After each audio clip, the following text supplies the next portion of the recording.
Hello friends, very good morning. ఇవాళ editorial start చేసే ముందు మనం రీసెంట్గా లాంచ్ చేసిన క్యాట్ ఇన్ఫినిటీ కోర్స్ గురించి ఒక చిన్న introduction. So CAT infinity, CAT అనేది మీకు తెలిసిందే, ఇండియాలో ప్రీమియర్ బీ స్కూల్స్ అయిన ఇండియన్ ఇన్స్టిట్యూట్స్ ఆఫ్ మేనేజ్మెంట్ ఐఐఎమ్స్లో అడ్మిషన్ కోసం కండక్ట్ చేయబడే test, common admission test, MBA entrance test కింద మీరు తీసుకోవచ్చు ప్రీమియం బీ స్కూల్స్లో ఎంబీఏ చేయడం కోసం. సో దీనికి ఫ్యాకల్టీ ఎవరంటే నేను and Krishna sir. And I got 99 percentile in CAT and Krishna sir got 99.5 percentile in CAT. నేను ఇంగ్లీష్ టీచ్ చేస్తాను వర్బల్, సార్ టీచర్స్ ఎల్ఆర్డిఐ, సార్ వచ్చేసి మీకు LR as well as DI, logical reasoning, data interpretation, దాంతోపాటు quant కూడా sir teach చేస్తారు. So arithmetic portion అంతా కూడా sir teach చేస్తారు. అండ్ అలాంగ్ విత్ దిస్, అంటే మేము క్యాట్లో పర్సంటైల్ సాధించామన్నది ఒకటే పాయింట్ కాదు. మేము క్యాట్ రాసినది 2007-8 ప్రాంతంలో. తర్వాత విడిడ్ ఎంబీఎస్ కూడా మేము top colleges, MDI management development institute, ఇండియాలో ఇది 7th బెస్ట్ బీ స్కూల్. ఈ బీ స్కూల్లో ఇద్దరం కూడా ఎంబీఏ కలిసి కంప్లీట్ చేసాం. తర్వాత సార్ కృష్ణ సార్ ఐసిఐసిఐ బ్యాంక్లో పనిచేస్తున్నారు అండ్ నేను I worked in the corporate for another close to 10 years and quit and started Eltex classes. So there is a rich experience. Subject మ్యాటర్తో పాటు బీ స్కూల్ లైఫ్ గురించి మాకు అవగాహన ఉండింది. తర్వాత వచ్చే కార్పొరేట్ లైఫ్లో కూడా సార్ ఇంకా పనిచేస్తున్నారు, నేను 10 years పనిచేశాను. All this will come together and help you in your CAT preparation.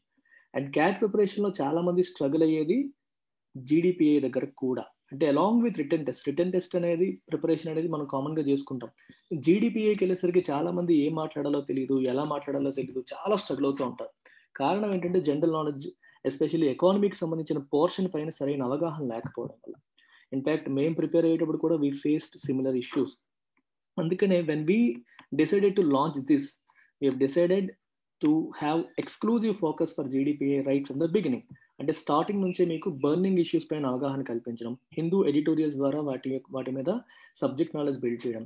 Plus నేను యూపీఎస్సీ ఎకానమీ టీచ్ చేస్తాను యూపీఎస్సీ వాళ్ళకి. సో దాంట్లో కొన్ని ఇంపార్టెంట్ పోర్షన్స్ అనేవి క్యాట్ ఆస్పిరెంట్స్కి కూడా నేను అవైలబుల్గా పెడతాను. You can access that content along with your regular written test preparation. ఇలా వెళ్ళడం వల్ల ఇంటిగ్రేటెడ్ ప్రిపరేషన్ ఉంటుంది. And all this at just 15,000 rupees. ఇది కూడా మీరు 3 ఇన్స్టాల్మెంట్స్లో పే చేయొచ్చు. సో మంత్కి 5,000 చొప్పున మీరు పే చేయొచ్చు. And life time validity. So చాలామంది జాబ్ చేస్తూ క్యాట్ రాస్తూ ఉంటారు. సో ఒకసారి 2 సార్లు అని కాదు, మీరు ఎన్నిసార్లు అన్నా రాయండి. ఎయిమ్ ఫర్ ఐఎమ్స్లో సాధించడానికి ప్రయత్నం చేయండి. Even if it takes 3 attempts, we will stay with you. 2 attempts, we will stay with you. ఒక్క ఫీజుతోనే మీరు ఎన్నాళ్ళైనా ప్రిపేర్ కావచ్చు.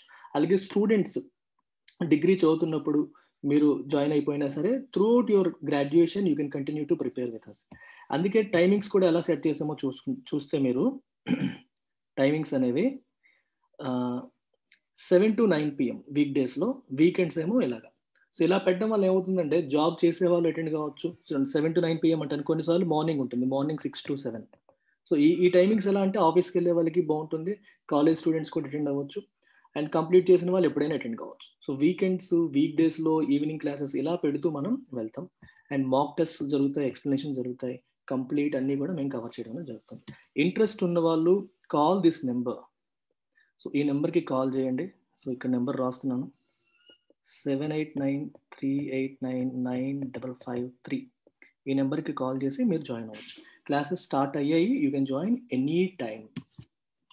Take care, by by.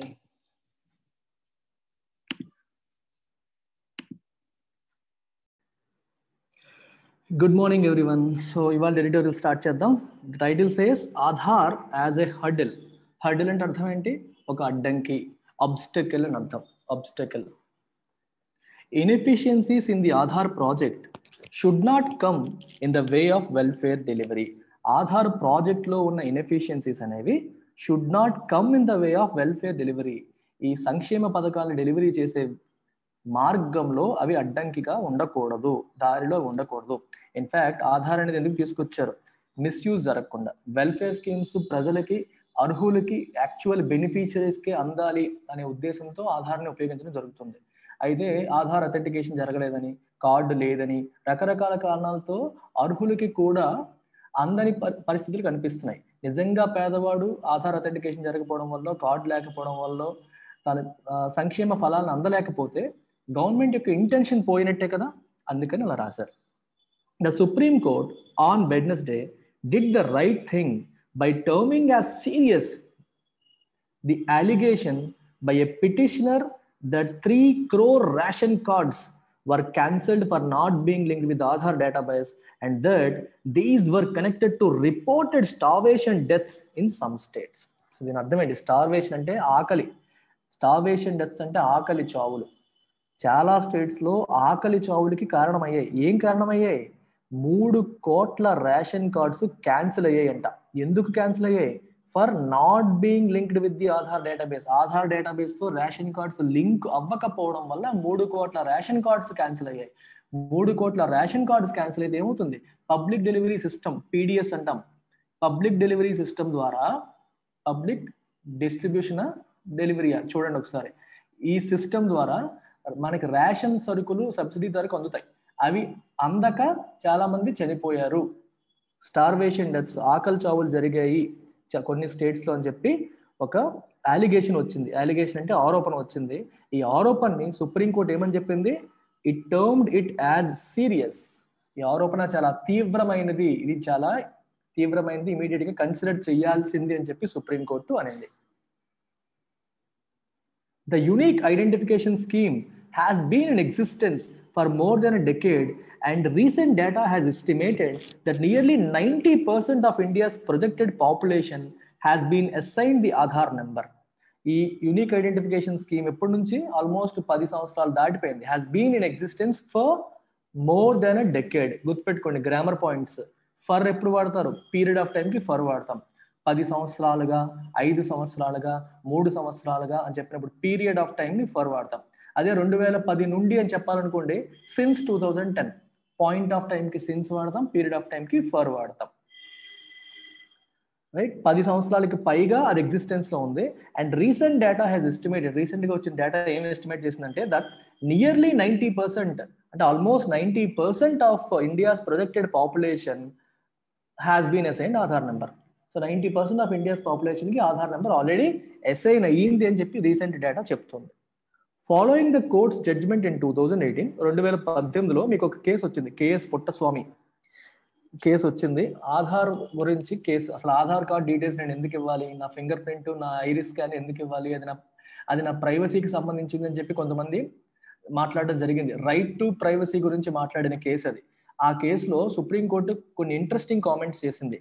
ఒకటి, రైట్ టు ప్రైవసీ అనేది కూడా ఫండమెంటల్ రైటే, ప్రాథమిక హక్కు కింద వస్తుంది. కానీ ఇట్ హ్యాస్ రీజనబుల్ రెస్ట్రిక్షన్స్. అంటే ప్రతి ఒక్కటి కూడా ఏమీ చేయకూడదు అనడానికి లేదు, కొన్ని రెస్ట్రిక్షన్స్ ఉంటాయి. దానిలో భాగంగా వెల్ఫేర్ స్కీమ్ డెలివరీ కోసం మీ డీటెయిల్స్ తీసుకోవడం తప్పు కాదు అని చెప్పి సుప్రీంకోర్టు చెప్పడం జరిగింది. అక్కడ ఏం రాశారు? Upholding the Aadhaar program as a reasonable restriction and individual privacy to fulfil welfare requirements and dignity అని ఒక 4-1 మెజారిటీతో బెంచ్ అప్పుడు తీర్పిచ్చింది. అని అప్పుడు చెప్పడం జరిగింది. A 4-1 majority bench had also rejected a review petition in January 2021. 2021లో రివ్యూ పిటిషన్ పెట్టారు, దాన్ని కూడా ఆ బెంచ్ రిజెక్ట్ చేసింది. 4-1 మెజారిటీ అంటే 5 సభ్యుల ధర్మాసనం అంటాం తెలుగులో. 4 దాన్ని రిజెక్ట్ చేశారు, ఒకళ్ళు ఉండాలని చెప్పి చెప్పారు. రివ్యూని యాక్సెప్ట్ చేయాలన్నట్టుగా మాట్లాడడం జరిగింది. సో బేసికలీ ఇక్కడ ఏం మనకు అర్థమవుతుంది? 2018లో సుప్రీంకోర్టు తీర్పు ఏం చెప్పిందంటే రైట్ టు ప్రైవసీ అనేది ఫండమెంటల్ రైటే, అయినప్పటికీ ఇట్ హ్యాస్ సర్టెన్ రెస్ట్రిక్షన్స్. అది అబ్సల్యూట్ కాదు, రెస్ట్రిక్షన్స్ ఉంటాయి అంటారు. 2 పదాలు చెప్తాను, గుర్తుపెట్టుకోండి. ఫండమెంటల్ రైట్స్ గురించి నేర్చుకునేటప్పుడు, లిబర్టీ గురించి నేర్చుకునేటప్పుడు 2 పదాలు వస్తాయి. ఒకటి అబ్సల్యూట్. అబ్సల్యూట్ అంటే అర్థం ఏంటి? If a right is absolute, that means without any restrictions.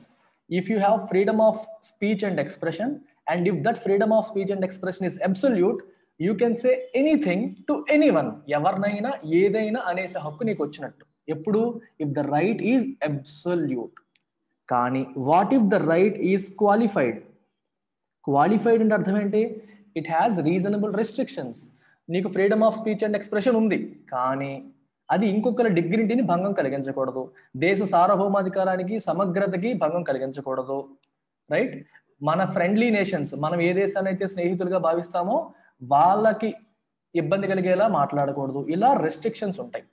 Social ఆర్డర్ని మన సొసైటీలో శాంతి భద్రతకి భంగం కలిగించేలా మాట్లాడకూడదు, ఇలా రెస్ట్రిక్షన్స్ ఉంటాయి. ఇలా రెస్ట్రిక్షన్స్తో మనకు ఒక హక్కు ఉందనుకోండి, దాన్ని క్వాలిఫైడ్ అంటాం, క్వాలిఫైడ్ రైట్. ఏ రెస్ట్రిక్షన్స్ లేకపోతే absolute.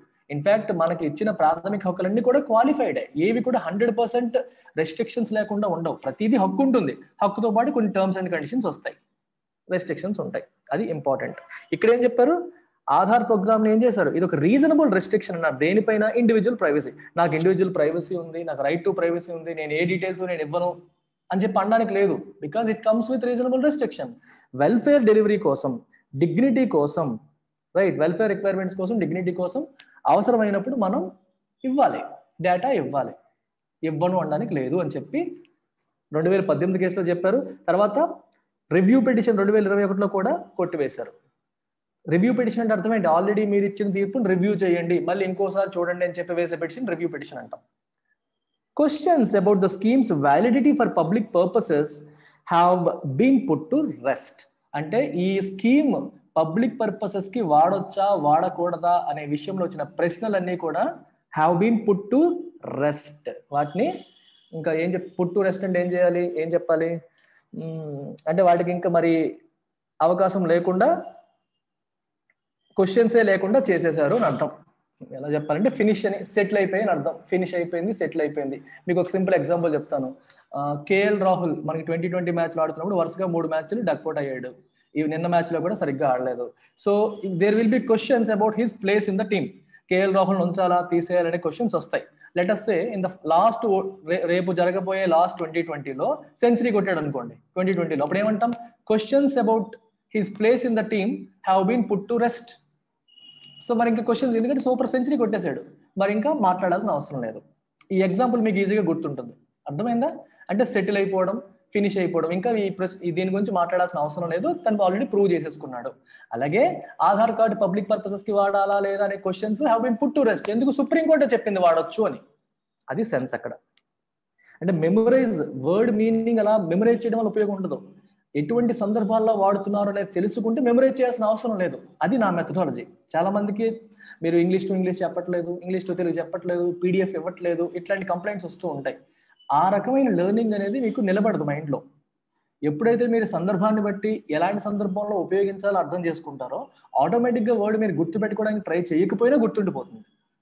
That is the reason I'm trying to give lot of real life examples. ఈ ఎగ్జాంపుల్స్ ఇక్కడ ఎక్కడ ఉండవు కదండి, నేను ఆలోచించి చెప్పాలి. నేను ఆలోచించి మీకు ఏం చెప్తే గుర్తుంటుందా అని చెప్పి నేను ఆలోచించి చెప్తున్నాను. So that is the value addition. ఆ వాల్యూ ఎడిషన్ మీరు అర్థం చేసుకున్న రోజున ఇంప్రూవ్ అవుతారు, సక్సెస్ సాధిస్తారు.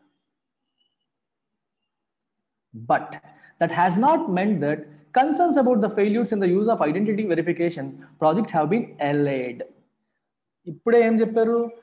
క్వశ్చన్స్ అన్ని కూడా పుట్ టు రెస్ట్ అని చెప్పారు. అంటే Aadhaar card public delivery schemes కి, in the sense government welfare delivery schemes కి వాడాలా వాడకూడదా అనే విషయంలో ఎటువంటి క్వశ్చన్స్ లేవు. They have been put to rest. Crystal clear గా తేల్చేశారు. అయితే బట్ అన్నారు, కాంట్రాస్ట్. అక్కడ పాజిటివ్ గా చెప్పినప్పుడు ఇక్కడ నెగిటివ్ అవుతుంది. కానీ దట్ హ్యాస్ నాట్ మెంట్ that concerns about the failures in the use of identity verification project have been allayed. ఎల్ఏ అనే పదం నిన్న కూడా చూసాం మనం. ఎల్ఏ అంటే అర్థం ఏంటి? ఒక భయాన్ని, ఆందోళనని, బాధని, పెయిన్ ని తగ్గించడాన్ని ఎల్ఏ అంటాం. ఎల్ఏ కన్సర్న్స్ అంటే ఆందోళన, భయం, అనుమానాలు తగ్గించడం. అంటే అర్థం ఏంటి? ఇక్కడ వాడాలా వాడకూడదు అనే విషయంలో క్లియర్, వాడాలి. కానీ ఆ వాడకంలో కన్సర్న్స్ ఉన్నాయి. ఏంటా కన్సర్న్స్? About failures.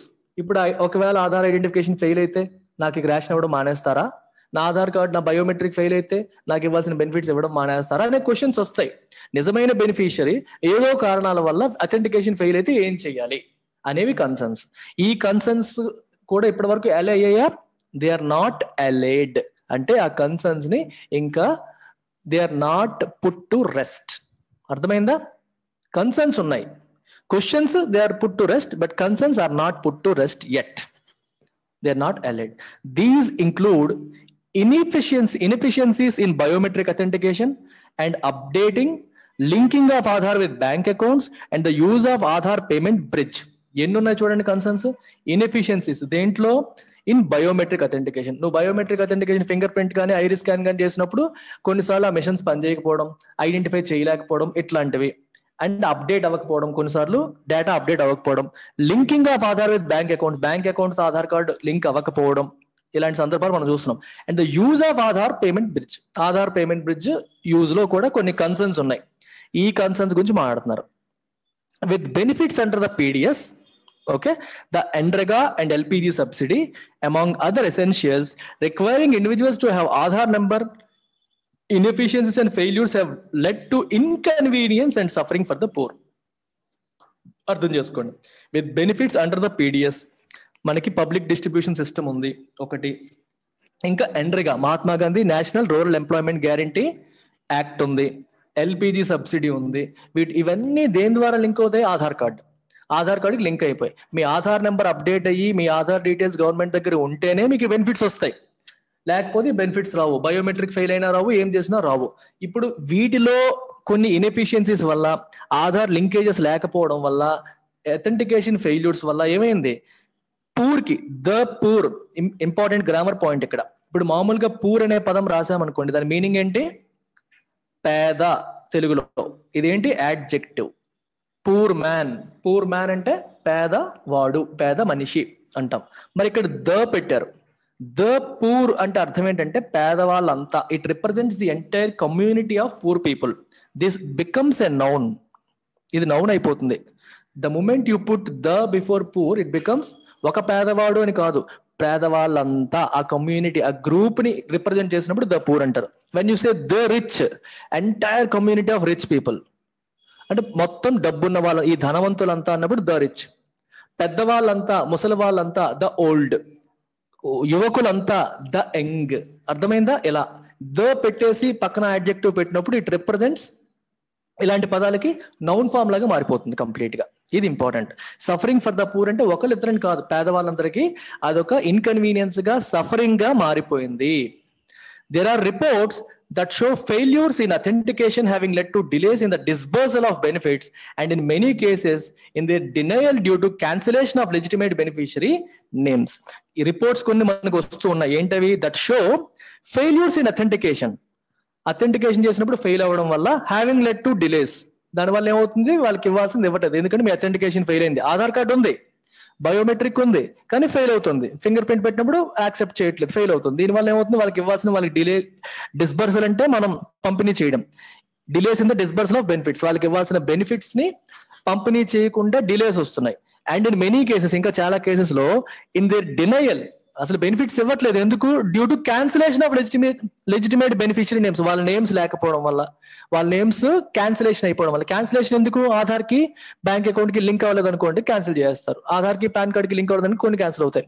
ఇట్లా గవర్నమెంట్ కొన్ని రెస్ట్రిక్షన్ ఏవైతే కండిషన్స్ పెడుతుందో దాన్ని ఫుల్ఫిల్ చేయవన్నీ ఏమవుతాయి? క్యాన్సిల్ అయిపోతాయి. ఈ క్యాన్సిలేషన్ వల్ల వాళ్ళకి బెనిఫిట్స్ అందట్లేదు. అది ఇంకొక కన్సర్న్. ఈ రెండు కన్సర్న్స్ గురించి మాట్లాడతారు. The government had promised that exemption mechanisms that would allow for overriding such failures will help beneficiaries still avail subsidies and benefits despite system failures. Government ఏమంటుంది? ప్రామిస్ చేసింది. హ్యాడ్ ప్రామిస్డ్ అంటే ఇంతకు ముందే past perfect లో చెప్పారు, ఒకప్పుడు promise చేసింది. ఏమని? That exemption mechanisms. ఎగ్జంప్షన్ అంటే అర్థం ఏంటి? ఒక రూల్ కి ఎగ్జంప్షన్. ఓకే, ఇలా చేయాలి అలా చేయాలంటారు. సార్ మాకు ఎగ్జంప్షన్ ఇవ్వరా అంటారు. అంటే మాకు కొంచెం దాని నుంచి వెసులుబాటు ఇవ్వరా, ఆ రూల్ నుంచి లేకపోతే ఆ కండిషన్ నుంచి వెసులుబాటు ఇవ్వరా. ఆధార్ కార్డు అథెంటికేషన్ చేస్తేనే బెనిఫిట్ రావాలనేది కండిషన్. ఎగ్జంప్షన్ ఇస్తే ఆధార్ కార్డు అథెంటికేషన్ లేకపోయినా సరే వేరే ఏదో పాన్ కార్డు ఇచ్చి ఇవ్వడమో, రేషన్ కార్డు తీసుకుంటే ఇవ్వడమో చేయడం, అది exemption. Exemption mechanisms that would allow for overriding such failures. అలాంటి ఫెయిల్యూర్స్ వచ్చినప్పుడు వాటిని ఓవర్కమ్ చేసి, మామూలుగా అథెంటికేషన్ ఫెయిల్ అయితే ఏం చేయాలి? ఇవ్వకూడదు. కానీ ఒక రూల్ ని ఓవర్ రైడ్ చేయడం అంటే something that is more powerful than this.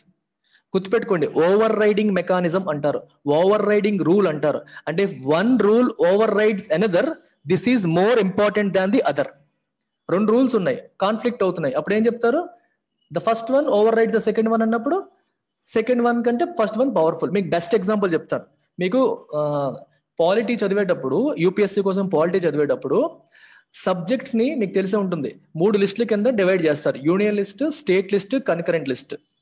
Union list లో ఉన్న సబ్జెక్ట్స్ పైన పార్లమెంట్ చట్టాలు చేస్తుంది, స్టేట్ లిస్ట్ లో ఉన్న సబ్జెక్టుల పైన స్టేట్ లెజిస్లేచర్ చట్టాలు చేస్తుంది. కన్కరెంట్ లిస్ట్ లో ఉన్న సబ్జెక్ట్స్ పైన అటు పార్లమెంటు ఇటు స్టేట్ లెజిస్లేచరు రెండు కూడా చట్టాలు చేస్తాయి. గుర్తుపెట్టుకోండి, ఇప్పుడు ఒకే సబ్జెక్ట్ పైన ఇప్పుడు education is in concurrent list, దానిపైన యూనియన్ అంటే పార్లమెంట్ ఒక చట్టం చేసింది, ఆంధ్రప్రదేశ్ ప్రభుత్వం ఇంకో చట్టం చేసింది. ఇప్పుడు ఈ రెండు కాన్ఫ్లిక్ట్ అయ్యాయి అనుకోండి, ఏది ప్రివైల్ అవుతుంది?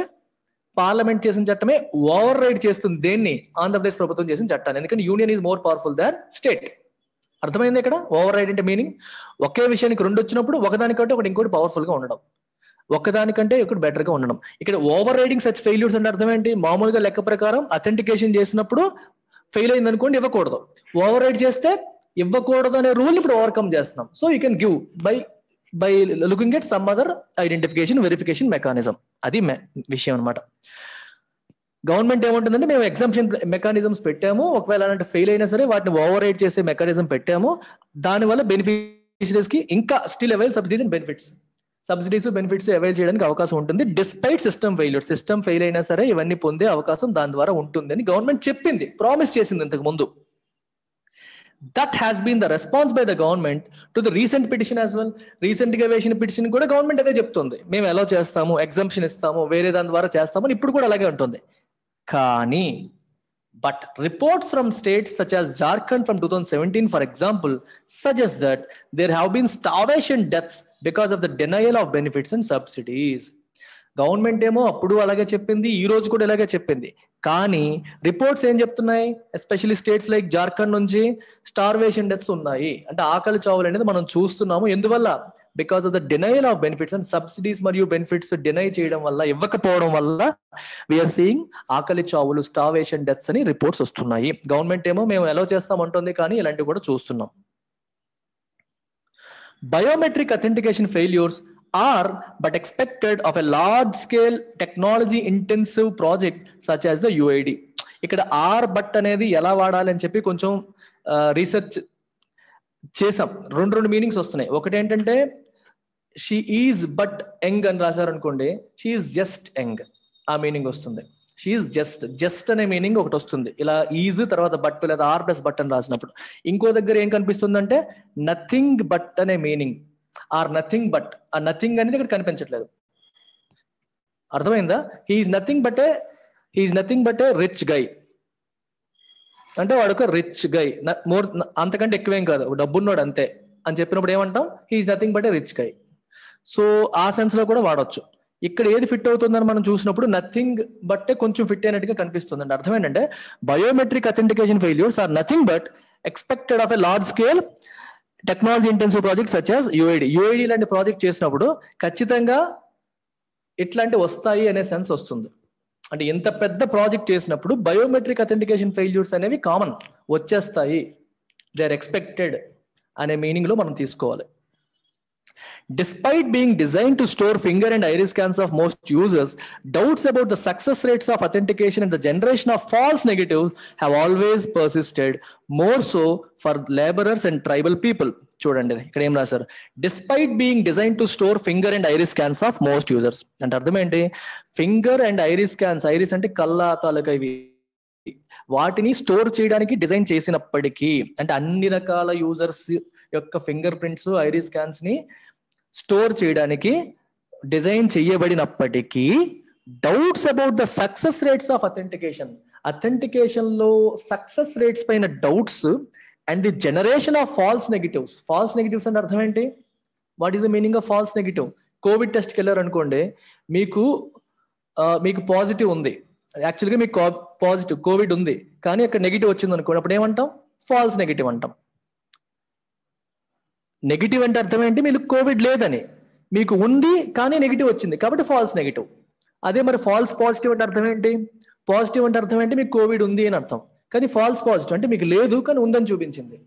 లేకుండా ఉందని చూపిస్తే ఫాల్స్ పాజిటివ్, ఉండి లేకుండా చూపిస్తే ఫాల్స్ నెగిటివ్.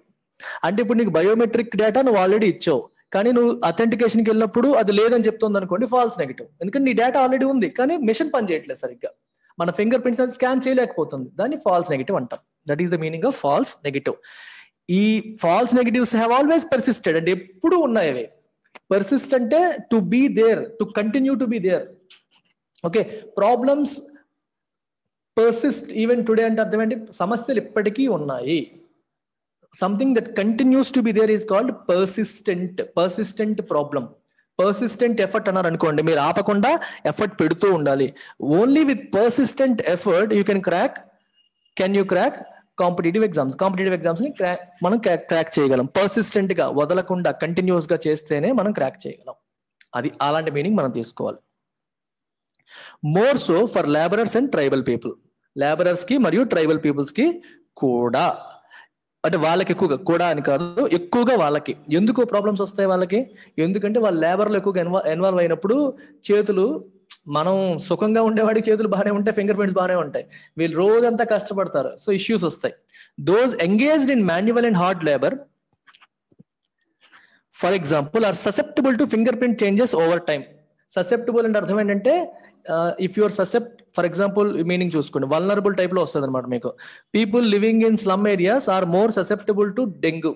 అంటే అర్థం ఏంటి? ఆ స్లమ్ ఏరియాస్ లో ఉండే వాళ్ళు దోమలు కుట్టే అవకాశాలు ఎక్కువగా ఉంటాయి, మలేరియా లాంటి ఫీవర్స్ వచ్చే అవకాశం ఎక్కువ ఉంటుంది. So they are more likely to be influence, they are more likely to be harmed అని అర్థం. ఇక్కడ కూడా అదే, are susceptible to fingerprint changes over time.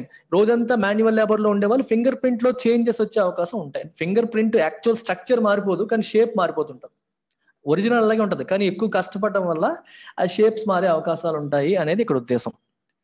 దానివల్ల ఏమవుతుందంటే, ముందు మనం ఇచ్చిన దానికి దీనికి ఎక్కడో మిస్ మ్యాచ్ వచ్చే ఛాన్సెస్ ఉంటాయి. ఇన్ ప్రాక్టీస్ లో అంటే మన యాక్చువల్గా జరిగేది ఏంటి అని చెప్పినప్పుడు ఇన్ ప్రాక్టీస్ అంటాం. థియరిటికల్ గా 100 చెప్పొచ్చు, కానీ ఆన్ గ్రౌండ్ జరిగేది ఏంటి అని చెప్పినప్పుడు ఇన్ ప్రాక్టీస్ అని అంటాం. In practice, beneficiaries have tended to use Aadhaar cards as identity markers, but there have been instances of people losing cards and being denied benefits. General గా ఇప్పుడు ఆధార్ కార్డ్స్, ఇప్పుడు identity అనగానే ఫస్ట్ ఆధార్ కార్డ్ చూపించండి అంటారు. So beneficiaries అందరూ కూడా Aadhaar card ని చూపించడం అనేది అలవాటు అయిపోయింది. హ్యావ్ టెండెడ్, ఇప్పుడు I have a tendency to do something అంటే నేను అది చేయడానికి ఎక్కువగా ఇష్టపడతాను, అది ఎక్కువగా చేస్తుంటారు అనే మీనింగ్ వస్తుంది. అర్థమైందా? టెండెన్సీ, టెండ్, ఒక పర్టికులర్ వేలో మనం బిహేవ్ చేస్తే, for example I have a tendency to use lot of real life examples while teaching. నేను టీచింగ్ చేసేటప్పుడు రియల్ లైఫ్ ఎగ్జాంపుల్స్ ఇవ్వడం అనేది నాకు న్యాచురల్ గా జరిగిపోతూ ఉంటుంది. సో రెగ్యులర్ గా, ఫ్రీక్వెంట్ గా ఆ రకమైన బిహేవియర్ నేను ఎగ్జిబిట్ చేస్తూ ఉంటాను. And some teachers have a tendency to use lot of pictures while presenting. వాళ్ళు పిక్చర్స్ ఎక్కువగా, మన పావని మేడం తీసుకోండి, రీసెంట్ గా మనకి ఫ్యాకల్టీగా వచ్చారు యూపీఎస్సీకి. She uses lot of pictures while demonstrating class చెప్పేటప్పుడు ఎక్కువగా పిక్చర్స్ ఉపయోగించి ఇంట్రెస్టింగ్ గా చెప్తారు ఆవిడ. అంటే some different people have different tendencies. Students తీసుకుంటే some people have a tendency to read a lot in the night. Okay, at night ఎక్కువగా చదవడానికి వాళ్ళు టెండెన్సీ చూపుతారు. కొంతమంది they tend to get up in the morning. Okay, ఎక్కువగా morning లేవడానికి interest చూపుతారు. So ఇలా అనమాట. అర్థమైందా? టెండెన్సీ అంటే లైక్లీ అనమాట, ఏ సెన్స్ లో మనం ఎక్కువగా చేస్తాం. మీకు ఎగ్జాంపుల్స్ బట్టి అర్థం చేసుకోండి. Frequently behave in a particular way అని అర్థం. సో జనరల్ గా ఏం చేస్తారు మన జనాలందరూ కూడా, హ్యావ్ టెండెడ్, ఫ్రీక్వెంట్ గా ఏం చేసేవాళ్ళు to use Aadhaar cards identity markers గా ఉపయోగిస్తారు. But there have been instances of people losing cards. So చాలా మనం కేసెస్ చూస్తున్నాం, జనాలు ఏమో ఆధార్ కార్డ్స్ కోల్పోతున్నారు, పోతుంటాయి ఏదైనా సరే. అండ్ బీయింగ్ డినైడ్ బెనిఫిట్స్, దానివల్ల ఆబ్వియస్ గా బెనిఫిట్స్ అనేది డినై చేయబడుతున్నారు. Given the scale of the problem, ఈ స్కేల్ అంటే సైజ్, ఇంత పెద్ద ప్రాబ్లం కాబట్టి, considering the fact that the problem is of a huge scale, the central and state governments would do well to allow alternative identification so that genuine beneficiaries are not denied due subsidies. చూడండి, దీని అర్థం ఏంటి? Scale of the problem is huge. ఎందుకంటే అసలు సెసలు పేదవాడు నష్టపోకూడదు, starvation deaths ఉండకూడదు. PDS system తీసుకురావడం ఆకలి చావులను ఆపడానికే కదా. పేదవాడు డబ్బు లేక అన్నం తినలేని పరిస్థితి రాకూడదనే తక్కువ ధరకే 5 రూపాయలకు బియ్యం, షుగర్ ఇట్లాంటివన్నీ తక్కువ ధరకే గవర్నమెంట్ ప్రొవైడ్ చేస్తుంది. మన యాక్చువల్ ఇంటెన్షన్ పేదవాళ్ళని హెల్ప్ చేయడానికి, ఆ ఇంటెన్షన్ మరి ఫుల్ఫిల్ అవ్వట్లేదు కదా టెక్నాలజీ వల్ల. అందుకని ఏం చేయాలి? Considering all this, the state and central governments would do well అంటే ఇలా చేస్తే మంచిది, ఇలా చేసి ఉండాలి. ఏం చేసి ఉండాలి? To allow alternative identification. ఒకవేళ ఆధార్ ఫెయిల్ అయితే వేరే ఏదన్నా కార్డు చూపించి ఐడెంటిఫికేషన్ చేసే అవకాశం కల్పించాలి. ఎందుకట? So that genuine beneficiaries are not denied due subsidies. Due అంటే వాళ్ళకి రావాల్సిన, జెన్యూన్ గా వాళ్ళకి దక్కాల్సిన సబ్సిడీస్ వాళ్ళకి దక్కకుండా పోకూడదు, ఆర్ నాట్ డినైడ్. వాళ్ళకి రావాల్సిన సబ్సిడీస్, న్యాయంగా వాళ్ళకి చెందాల్సిన సబ్సిడీస్ వాళ్ళు దక్కకుండా పోకుండా ఉండేందుకు ఆల్టర్నేటివ్ ఐడెంటిఫికేషన్ ని అలో చేయాలి అని చెప్పి అంటున్నారు. The question of fraud can still be addressed by the use of other verification cards. Fraud జరిగే అవకాశం ఉంది కదా అని మీరు అంటారు. సో వేరే వెరిఫికేషన్ కార్డ్స్ వాడండి. ఆధార్ ఫెయిల్ అయినప్పుడు ఆధార్ ఏదో రోజు మళ్ళీ అప్డేట్ చేసుకుంటారు, ఈ లోపు వేరేది వాడండి, బెనిఫిట్స్ డినై చేయొద్దు అని చెప్పి అంటున్నారు. And by decentralised disbursal of services at the Panchayat level. Panchayat లెవెల్లో డీసెంట్రలైజ్డ్, ఒక దగ్గర కాకుండా ఏ లెవెల్కి ఆ లెవెల్కి వెళ్ళి సర్వీసెస్ డెలివర్ చేస్తే వెరిఫికేషన్ అనేది ఈజీ. అక్కడ ఉన్న వాళ్ళకి ఎలాగూ వాళ్ళు జెన్యూనా కాదనేది తెలిసిపోతుంది అనేది ఇంకో ఉద్దేశం. సో ఈ ఎడిటోరియల్ యొక్క ప్రైమ్ ఉద్దేశం ఏంటంటే, ఆధార్ కార్డు ఉపయోగించడం వల్ల మంచి ఎంత జరుగుతుందో టెక్నికల్ ఇష్యూస్ వచ్చాయి కాబట్టి కొంచెం చెడు కూడా జరుగుతుంది. ఆ చెడుని అడ్రస్ చేయాలి, లేకపోతే పేదవాడు నష్టపోతాడు. పేదవాళ్ళకి ఆకలి చావులు జరగకుండా ఉండాలి అంటే government should allow for alternative verification mechanisms in the meanwhile అనేది దీని యొక్క summary. That's it. UPSC aspirants మీలో ఎవరైనా ఉంటే విశాఖపట్నంలో April 1 నుంచి మనం బ్యాచ్ స్టార్ట్ చేస్తున్నాం ఆఫ్లైన్ లో. ఆన్లైన్ లో కూడా April 1 నుంచి కొత్త బ్యాచ్ స్టార్ట్ అవుతుంది. ఆన్లైన్ వాళ్ళు ఇవాళ 19th, రేపు 20, ఇవాళ రేపట్లో జాయిన్ అయితే 50,000 రూపాయల ఫీజు, అది కూడా నెలకి 5,000 రూపాయల ఇన్స్టాల్మెంట్స్ తో మీరు జాయిన్ అవ్వచ్చు. 21వ తారీఖు నుంచి ఫీజు పెరుగుతుంది, 5,000 రూపాయలు ఫీజు పెరుగుతుంది, 50 కాస్త 55,000 రూపాయలు అవుతుంది. సో జాయిన్ అవ్వాలనే ఆలోచన ఉన్న వాళ్ళు do it before tomorrow end of the day for online. Offline కి వైజాగ్ రావాలనుకునే వాళ్ళకి ఈ నెల 31వ తారీఖు వరకు టైం ఉంది. ఇనాగరల్ ఫీ 60,000 రూపీస్, అది కూడా 12 ఇన్స్టాల్మెంట్స్ లో పే చేయొచ్చు. ఈ నెలాఖరు వరకు మీకు టైం ఉంది. ఇంగ్లీష్ ఇంప్రూవ్ చేసుకోవాలి అనుకునే వాళ్ళు మన ఇంగ్లీష్ ఇన్ఫినిటీ కోర్సులో మీరు జాయిన్ అవ్వచ్చు. రోజు 7 నుంచి 8 గంటలకి మీకు క్లాస్ జరుగుతుంది. ఈ నెంబర్కి మీరు కాల్ చేసి జాయిన్ అయిపోవచ్చు. ఆల్మోస్ట్ అన్ని కోర్స్ ఫీజులు April 1 నుంచి పెరుగుతాయి. సో ఏ కోర్సులో జాయిన్ అవ్వాలన్నా సరే do it before 31st March. కొత్త ఆర్థిక సంవత్సరంలో ఫీజులన్నీ పెరగబోతున్నాయి. కొంచెమే పెరుగుతాయి, కానీ పెరగడం అయితే తప్పదు. ఆల్రెడీ నేను చాలా తక్కువ ఫీజెస్కి లైఫ్ టైం వ్యాలిడిటీతో ఇన్స్టాల్మెంట్స్ తో రన్ చేస్తున్నాను. ఇంకా ఎలా అవుతుందంటే సస్టైనబిలిటీ ప్రాబ్లం అయిపోతుంది. రన్ చేయలేని పరిస్థితి వచ్చింది అనుకోండి, మీకు నేను న్యాయం చేయలేను. సో సస్టైనబుల్ గా ఫ్యాకల్టీని అందరినీ సిస్టమ్ని నడపాలి అంటే పెంచక తప్పదు. సో కొంచెం పెంచాల్సి వస్తుంది. అది వద్దు అనుకునే వాళ్ళు 31st లోపే ఏ కోర్సులోనైనా జాయిన్ అవ్వడానికి ప్రయత్నం చేయండి. Thank you. Take care.